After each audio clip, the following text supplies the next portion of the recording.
Reports of anti-Semitism have been on the rise around much of the world in recent years, but significantly more in recent weeks since the start of the war. Michal Cotler-Wunsh is Israel's special envoy for combating anti-Semitism, and she joins us now. Thank you so much for coming into the studio today. I'm curious, at a time when your country is at war, when you have kids who are serving in the army, why did you feel compelled to come to Canada, and what's your mission on this trip?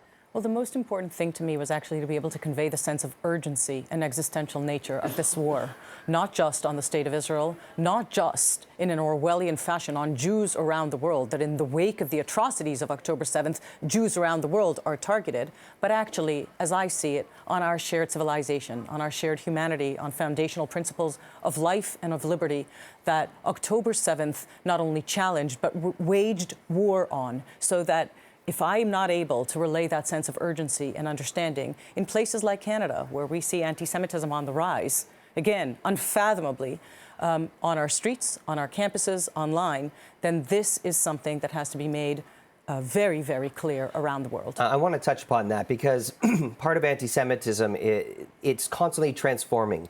It's mutating. And what we've seen, especially over the last decade, in the rise of online hate in social media and on school campuses, I'm wondering what role does big tech and education institutions have when it comes to fostering, enabling, and distributing anti-Semitism? So I think it's very important that we begin in exactly your description. Anti-Semitism is a virus. It has lasted over thousands of years by mutating in each generation, latching onto the guiding social construct. This is way more than just the last few years. If we think back to the 1975 Zionism is Racism UN resolution, that lie peddled on university campuses today is alive and well, with Zionism considered racism. If we know what has happened on university campuses, turning the state of Israel in an Orwellian inversion into a genocidal apartheid state, when the state of Israel is the nation state of the Jewish people, actually a prototypical indigenous people, returned to an ancestral homeland after thousands of years of exile and persecution that is committed to equality. When we understand that that has been the process that enabled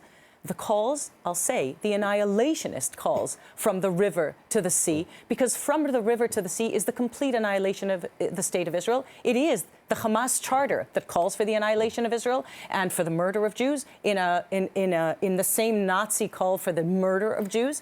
And it is alive and well on campus. And as you said, big tech and online as well has been a big part of where that war is raging. Well, unlike the Nazis who tried to hide their war crimes, Hamas live streamed it. They displayed it for the whole world to see, yet there's still this Holocaust-like denial, and Israel, the government, has had to go to the route of holding these private screenings for journalists so that they can bear witness to these atrocities, and yet there's still this denial about what happened on October 7th. So for you, as your role, how do you try and educate someone who doesn't even believe what's being presented right in front of their face? So the understanding that the same anti-Semitism that fueled the atrocities, the rape, the burning, the murder, the bludgeoning of October 7th, tearing babies out of their parents' arms, burning entire families, and abducting. We have over 240 Israelis held in the hell of Gaza, a standing violation of international law with every second that passes. The understanding that the same anti-Semitism that fueled that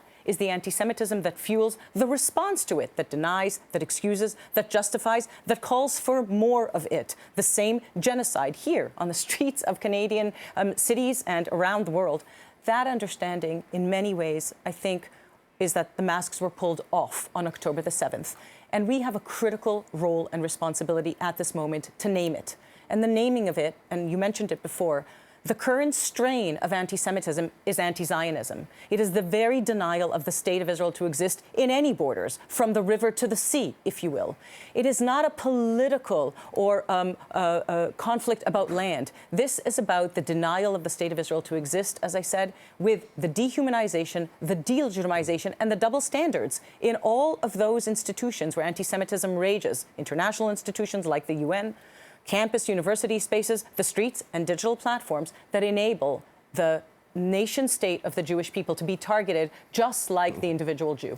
Michal, I'm sure you would agree that anyone with compassion in their heart is seeing the images, what's happening to the innocent Palestinian loss of life is unbelievably tragic, and every loss of innocent life is a tragedy. But people are calling for a ceasefire, and at a time when you have over 230 hostages being held by Hamas terrorists, is that even possible? So I want to say, first of all, every loss of life is devastating. And the state of Israel not only does everything that it can, it risks our soldiers, our children, in order to protect civilian lives.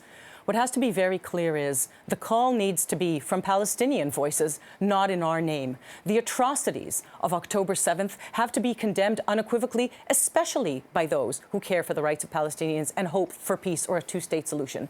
Anybody who fails to unequivocally condemn the atrocities of October 7th has basically enabled the fueling of continued genocidal terror. And we have to remember, Hamas is listed as the genocidal terror organization that it is, but one proxy of a genocidal terror regime in Iran, alongside many other proxies that threaten all of Israel on all of its borders. And at the end of the day, anybody who cares for humanity, for Palestinian lives, or for the two-state solution that people call for, have to immediately call for the release of those 240-plus hostages, immediately call for the surrender and disarmament of Hamas, that genocidal terror organization holding Palestinians hostage as human shields and as sacrifices, immediately call for the surrender of all those that perpetrated the atrocities and bringing to justice of October 7th, and ending the call from the river to the sea, which is an annihilationist call for the state of Israel. Michal, I have to wrap this up, but very quickly, if you could just tell me, are you hopeful, are you optimistic about Israel's future,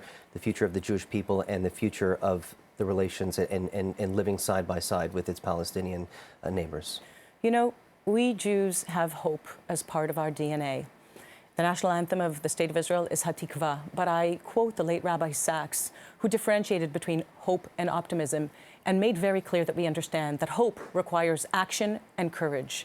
This is a time and a call to action for moral clarity in this war that's raging for public opinion around the world, so that not only the State of Israel and Jews can be protected, but in fact, as I said, our shared humanity and our civilization, which is, at the moment, at great risk.